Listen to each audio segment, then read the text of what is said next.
আজ ২৬শে জুন শুক্রবার। দেখে নিন আজকের বাছাই করা সব গুরুত্বপূর্ণ খবর।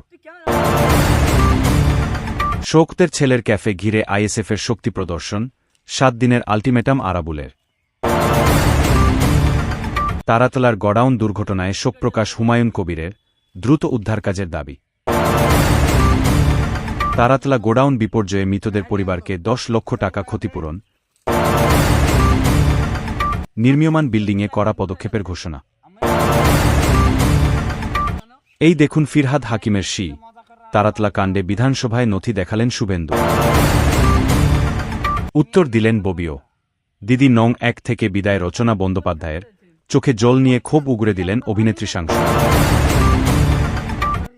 শুভেন্দু অধিকারীকে নিয়ে ফেসবুকে কুরুচিকর মন্তব্য, তমলুকে গ্রেফতার যুব। জমি দুর্নীতি মামলায় অভিষেকের আত্মসহায়ক সুমিত রায়ের আগাম জামিন খারিজ করল কলকাতা হাইকোর্টে।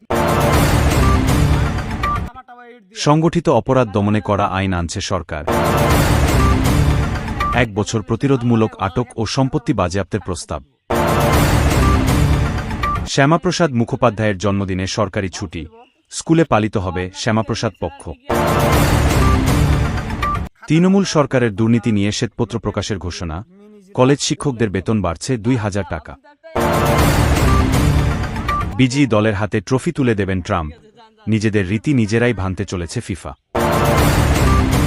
ছদ্মবেশে বিশেষ অভিযান, সীমান্তে কুখ্যাত পাচারকারী দীপঙ্কর মণ্ডল গ্রেফতার। তারাতলার গুদাম বিপর্যয়ে অল্পের জন্য বাঁচলেন জল সরবরাহকারী নীলাদেবী। সোমবার পর্যন্ত চলবে ঝড়বৃষ্টি। উত্তরবঙ্গে লাল সতর্কতা, দক্ষিণবঙ্গে দুর্যোগের ভ্রুকুটি থাকলেও বহাল গরমের অস্বস্তি।